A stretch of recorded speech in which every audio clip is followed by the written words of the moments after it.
প্রিয় শিক্ষার্থীরা, শুভেচ্ছা জানাচ্ছি সকল শিক্ষার্থীদেরকে এবং আমন্ত্রণ জানাচ্ছি মাধ্যমিক লেভেলের যে সমস্ত শিক্ষার্থীরা রয়েছে তাদেরকে এবং চ্যানেলটি সাবস্ক্রাইব করার অনুরোধ রইল সকল শিক্ষার্থীদের প্রতি।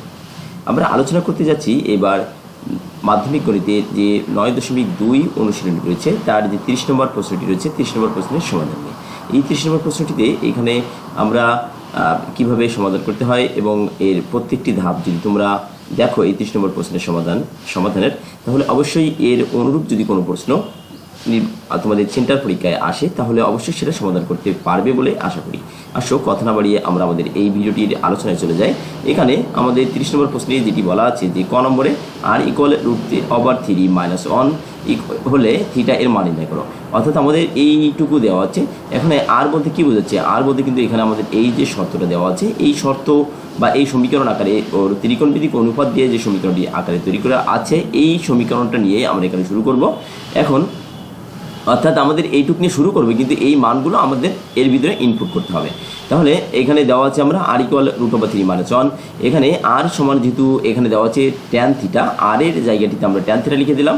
এখন এখানে √1/3, এই যে এখানে এই যে 3 পাওয়ারে একটা -1 দেওয়া আছে, 3 পাওয়ার কত দিচ্ছে? -1। এটাকে কিন্তু 3 ইনভার্স 1ও পড়া হয়। অর্থাৎ এরকম যদি থাকে তাহলে আমরা সেটাকে 1/3 এটাকে লিখতে পারি। তাহলে tan থিটা √1/3 হলো। এখন tan থিটা 1/√3, যেহেতু আমাদের এই যে রুট এই যে 1-এর এই যে আমাদের ছিল কি এই আকারে ছিল, এখন যদি এটাকে ভেঙে দিই তাহলে কিন্তু এরকম হয়ে যায়। এখন এই 1-এর উপর তো বর্গমূল করলে 1ই হয়, এই জন্য নিচে থাকে শুধুমাত্র 1/√3 থেকে যায়। তাহলে হলো tan থিটা 1/√3 হলো।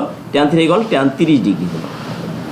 কেন tan 30 ডিগ্রি হলো? কারণ আমরা জানি যেহেতু এই পাশে আমরা জানি যে tan 30 ডিগ্রি মানে 1/√3, এই জন্য আমরা এখানে tan 30 লিখলাম। কেন লিখলাম? কারণ এই পাশে tan থিটা রয়েছে, এই জন্য আমাদের এই ডান পক্ষে যে মানটি থাকবে সেই মানটি দেখতে হবে যে tan এর কত ডিগ্রি এর মান, tan কত ডিগ্রি কোণের মান 1/√3 হয়। তাহলে tan 30 ডিগ্রি 1/√3 হয়।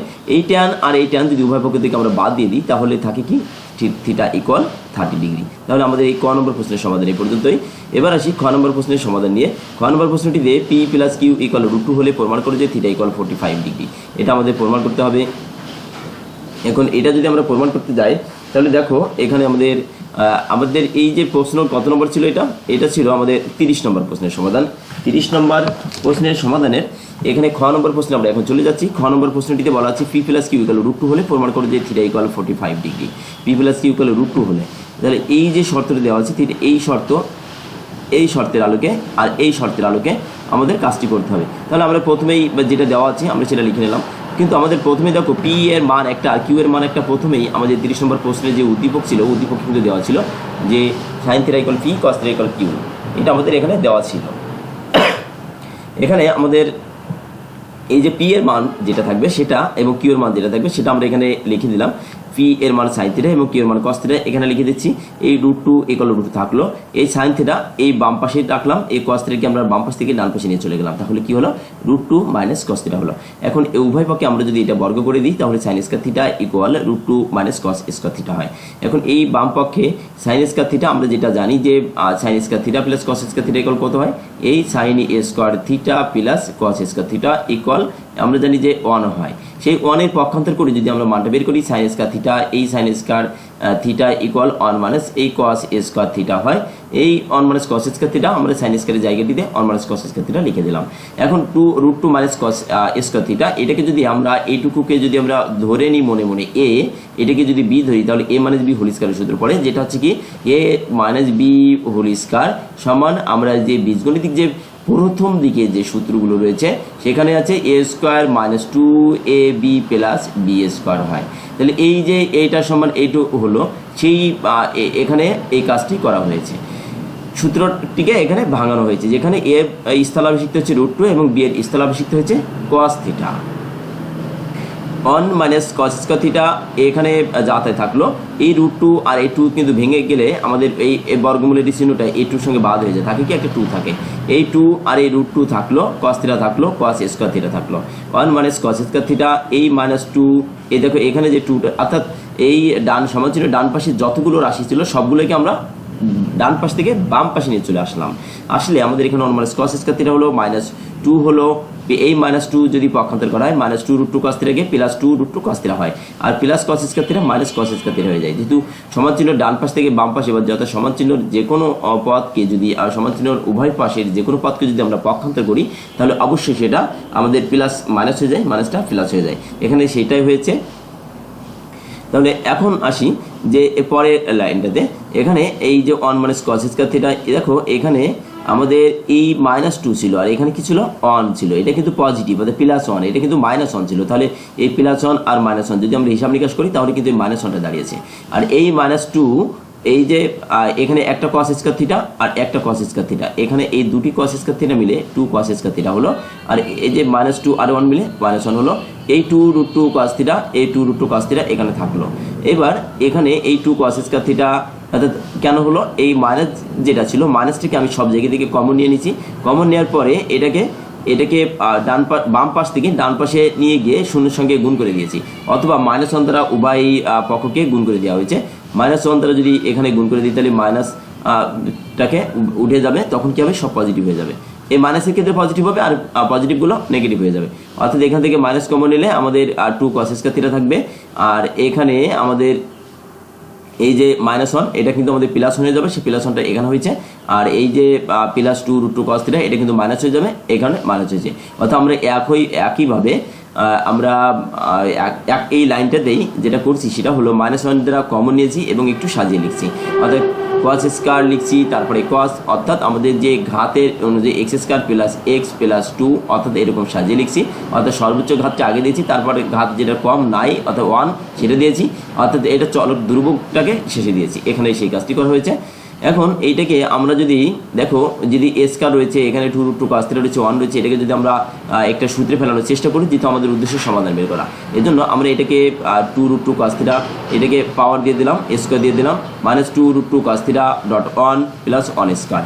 অর্থাৎ আমরা এটাকে আমাদের টার্গেটেড এখন a - b হোল স্কয়ারের সূত্রে ফেলানো, a - b হোল স্কয়ার, অর্থাৎ এটাকে আমাদের সূত্রে 2, এটাকে a ধরছি, এটাকে b ধরছি, আর এটাকেও b ধরছি। তাহলে কি হয়, a square - 2ab + b square হয়।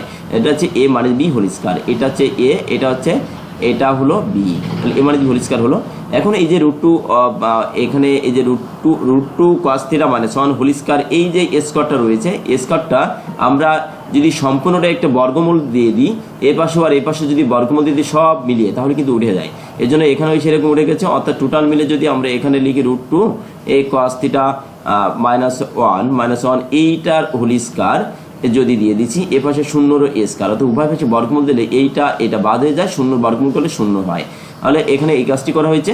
অর্থাৎ অথবা এই বর্গমূলের চিহ্নটাকে 0-এর উপর যদি নিয়ে যাওয়া হয় তাহলে বর্গমূল হয়ে যায়, 0 বর্গমূল করলে বাদ হয়ে যায়। যেভাবে কৌশল করে মনে রাখা যায় সেভাবে নিবে। আচ্ছা, √2 cos থিটা -1 এটাও থাকলো। এবার √2 cos থিটা -1, এই -1কে আমি পক্ষান্তর করে ডান পাশে নিয়ে গেলে আমার এখানে কি হলো, 1 হলো। এখন cos থিটা = 1/√2 হলো। এই √2কে আমি পক্ষান্তর করে মানে নিচে √2 নিয়ে গেলাম, cos থিটা = 1/√2 cos কত ডিগ্রি, যেহেতু পাশে cos রয়েছে আমাদের দেখতে হবে এবার ওই মানে তালিকা থেকে যে cos কত ডিগ্রি মান 1/√2, এই জন্য cos 45 ডিগ্রির মান 1/√2, আমরা এখানে cos 45 লিখে দিলাম 1/√2 এর জায়গাটিতে। এখন এই cos যদি বাদ দিয়ে থিটা = 45 ডিগ্রি হলো। এটা এই প্রশ্নের সমাধানের শেষ পর্যায়ে। এবার আসি আমরা গ নম্বর প্রশ্নের সমাধানে। 7 pq t square + 3q square = 4 হলে দেখো যে tan থিটা = 1/√3। অর্থাৎ এই শর্ত বা এটার কাজ করে আমাদের এই শর্তটা ব্যবহার করে এটার কাজ করতে হবে এবং এটা প্রমাণ করে দেখাতে হবে। এটা আগে এই শর্তটাকে প্রমাণ করে যেহেতু দেখাতে বলছে, কাজে এইটা নিয়ে যাত্রা শুরু করে এটা সর্বশেষ দেখাতে হবে। দেওয়া আছে যে 7p স্কয়ার + 3q স্কয়ার = 4, এটা আমাদের দেওয়া আছে। আমরা এখানে ফি বলতে যে সাইন আমাদের উদ্দীপকের অর্থাৎ প্রশ্নটিতেই দেওয়া ছিল যে p = sin থিটা আর q = cos থিটা, সেটা আমরা লিখে দিলাম। p এর পরে স্কয়ার ছিল বলে sin থিটা এরপরে স্কয়ার হবে, থিটার পরে কোণের পরে স্কয়ার যায় না, এর জন্য অনুপাত যে রয়েছে ত্রিকোণমিতিক অনুপাত সাইন তার উপরে স্কয়ারটি দিয়ে দেওয়া হয়েছে। এখানে কিউ বলতে cos থিটা হয়, অর্থাৎ কিউ এর উপরে স্কয়ার রয়েছে 3 cos স্কয়ার থিটা হলো = 4 হলো। এই 7 থাকলো, sin স্কয়ার বলতে 1 - cos স্কয়ার + 3 এই cos স্কয়ার বলতে cos স্কয়ার থাকলো, এখানে কোনো চেঞ্জ নাই।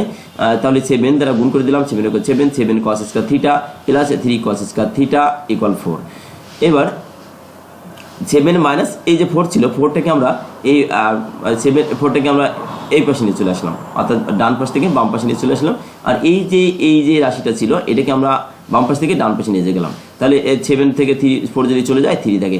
আর এখানে 7টা cos স্কয়ার থিটা আর প্লাস 3টে cos স্কয়ার থিটা, এখানে যদি বাদ দিয়ে দেওয়া হয় তাহলে কিন্তু আমাদের 4টা cos স্কয়ার থিটা থাকে। অর্থাৎ এইটুকু যদি আমরা ডান পাশে নিয়ে গেছিলাম প্লাস মাইনাস ছিল প্লাস হয়ে গেছে, আর এটা ছিল প্লাস মাইনাস হয়ে গেছে, মাইনাস হয়ে যাক সমস্যা নাই। এইবার এই 7 থেকে 3টা যদি 3টা চলে যায় তাহলে 4টা cos স্কয়ার থিটা থাকে।